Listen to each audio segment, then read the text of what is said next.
एक मोटरसाइकिल तेजी से सामने से निकलती है और इससे एल्सा घबरा जाती है। फिर उसके हाथ जमने लगते हैं। अंत में एल्सा ने हिम्मत से अपनी भावनाओं को दबा दिया है, वरना जल्द ही उसके शरीर से बर्फ की शक्ति का विस्फोट हो जाता। वास्तविक दुनिया में यह एल्सा का पहला दिन है। इस अपरिचित वातावरण का सामना एल्सा पहली बार कर रही है। सड़क पर तेजी से दौड़ रही गाड़ी उसकी ओर आ रही होती है। एल्सा गाड़ी से डर जाती है। जल्दी में एल्सा अनजाने से अपने शरीर में बर्फ की शक्ति का उपयोग करती है और गाड़ी को बर्फ के टुकड़े में जमा देती है। इस समय वो नहीं जानती कि अब क्या किया जाए। इसी दौरान पुलिस को एल्सा द्वारा छोड़ी गई बर्फ सड़क पर मिलती है, तो जल्दी से इस निशान का पीछा करने लगते हैं। एल्सा किसी को आते देखा जल्दी से छिप जाती है। घबराहट उसके जादू को पूरी तरह से नियंत्रण से बाहर कर देती है। बर्फ के टुकड़े एक साथ मिलकर अप्रत्याशित रूप से एक राक्षस बना देते हैं। यह दृश्य देख एम्मा दंग रह जाती है। राक्षस से उन पर ठंडी हवा फूंकी और इस पर गलती से गोली चल जाती है। इससे राक्षस और भी गुस्सा हो जाता है और दोनों का पीछा करने लगता है। इस राक्षस को देख लोग इधर उधर भागने लगते हैं।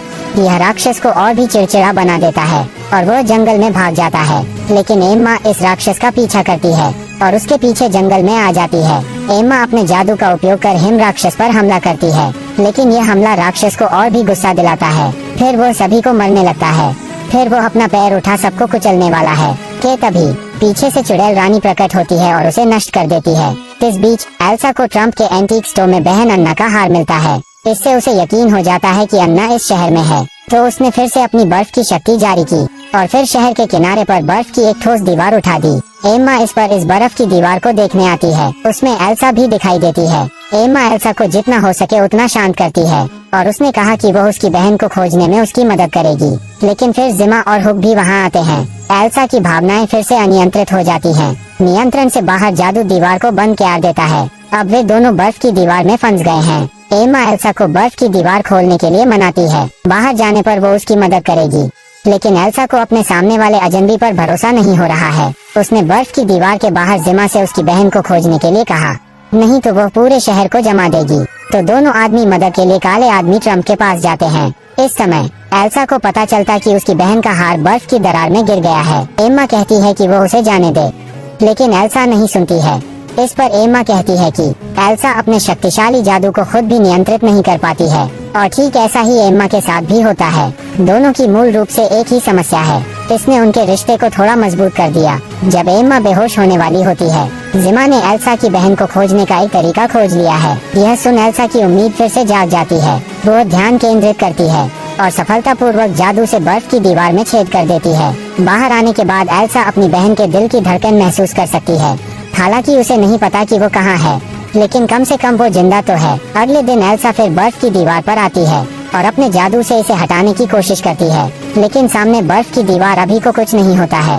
उसके जादू पर उसका काबू अच्छे से होना चाहिए, तभी वो इस दीवार को हटा सकती है। इस समय शहर में आइसक्रीम की दुकान की मालिक जादू के साथ दिखाई देती है। वो जादू से सब कुछ जमा सकती है। एक लड़की यहाँ से एक आइसक्रीम खाती है। दोपहर में अचानक वो जमीन पर गिर जाती है और उसका शरीर जमने लग जाता है। रात में वो बर्फ की मूर्ति में बदल जाती है। लड़की की जान बचाने के लिए यह महिला उसका दिल शरीर से निकाल लेती है, क्योंकि इस दिल का जिंदा रहना उस लड़की को जिंदा रख सकता है। इसके शाप के टूटने के बाद लड़की जिंदा रह सकेगी। इस समय सभी यह सोचते हैं कि ऐसे किसके द्वारा किया जा रहा है। यह उसी द्वारा किया जा सकता है जिसके पास बर्फ की शक्ति हो। अपनी बेगुनाही साबित करने के लिए एल्सा लड़के के साथ ट्रम्प के पास आती है।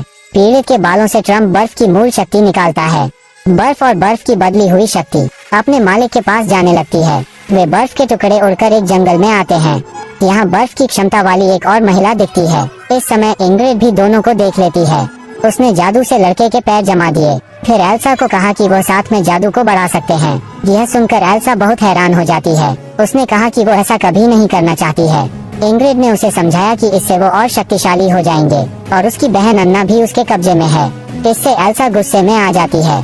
फिर इंग्रिड जादू से लड़के को मारने के बारे में सोचती है। सौभाग्य से एम्मा समय पर आ जाती है और लड़के को बचा लेती है। इस अंतराल में इंग्रिड गायब हो जाती है।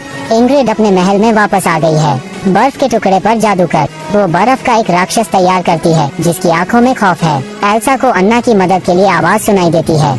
उसने जंगल की गहराई में आवाज का पीछा किया। चट्टान के दूसरी तरफ एल्सा को बहन अन्ना की आकृति दिखाई देती है।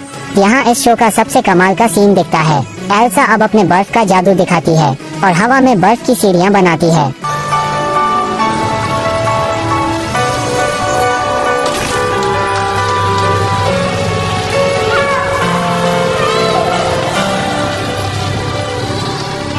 फिर वो अपनी बहन की दिशा में भागती है और अन्ना को कसकर गले लगा आनाती है। फिर यहाँ इंग्रिड दिखाई देती है। उसने अपना हाथ लहराया और अन्ना बर्फ की मूर्ति में बदल जाती है। यह पता चला है कि इंग्रिड ने एल्सा को यहाँ धोखे से बुलाया था। उसने एल्सा को भी बर्फ की जंजीरों में फंसा दिया है। इंग्रिड इससे एल्सा पर काबू पा लेती है। उसे बर्फ के जादू में महारत हासिल है। उसी समय एल्सा को खोजने के लिए जंगल में एम्मा और उसकी साथी आई होती है। उन्हें इंग्रिड द्वारा बुलाए गए यति योद्धा का सामना करना पड़ता है। पहला हमला हुआ, एक आग का राक्षस पर मारा जाता है। फिर एम्मा तुरंत उस पर अपने बिजली का हमला कर देती है। इससे राक्षस का हाथ टूट जाता है, लेकिन अगले ही पल राक्षस का हाथ फिर से उग जाता है। इसलिए दोनों ने एक साथ हमला करने का फैसला किया। लाल और सफेद जादू के दोहरे हमले के तहत शक्तिशाली राक्षस भी विरोध नहीं कर पाता है। अंत में वो भाप बन जाता है। तब इंग्रिड उनके सामने प्रकट होती है। जैसे ही उसने अपना हाथ बढ़ाया, उसके हाथ में महिला का जादुई आईना आ जाता है। इंग्रिड की शक्तिशाली ताकत के सामने दोनों के जादू कमजोर हैं। इस समय एल्सा अपनी शक्ति का इस्तेमाल करती है और जंजीर से खुद को आजाद करती है। इंग्रिड को एम्मा और उसकी दोस्त पर हमला करते हुए देखा। वो अपने जादू से इंग्रिड पर हमला करती है, लेकिन इंग्रिड एल्सा का हमला देख बहुत खुश दिखाई देती है। उसने कहा कि उसने अपना लक्ष्य हासिल कर लिया है। फिर वो वहाँ से चले जाती है। इंग्रिड का जादुई आईना अब ठीक हो गया है। इन सब से पहले ही उसने अपना सामान पा लिया था। वो ट्रम्प के पास गई थी और एक सौदा किया था। उसे वो सामान मिल गया था जिससे उसकी शक्ति बढ़ जाएगी। दूसरी ओर एल्सा को लाइब्रेरी में एक वंशावली पुस्तक मिलती है।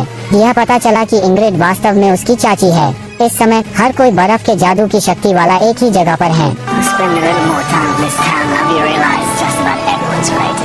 फिर उन्हें एक भविष्यवाणी भी मिलती है, जिसके अनुसार इंग्रिड और उद्धारकर्ता एम्मा बहनें हैं। तभी उन्हें समझ में आता है कि इंग्रिड को उन दोनों की शक्तियों की जरूरत है। वो दोनों भी आखिर इंग्रिड से जुड़ी हुई हैं। उसके बाद एम्मा और एल्सा के हाथों पर वही रिबन दिखाई देते हैं जो इंग्रिड के पास है। सभी के रिबन में से रोशनी आती है। अंत में इंग्रिड की शक्ति फिर कम हो जाती है।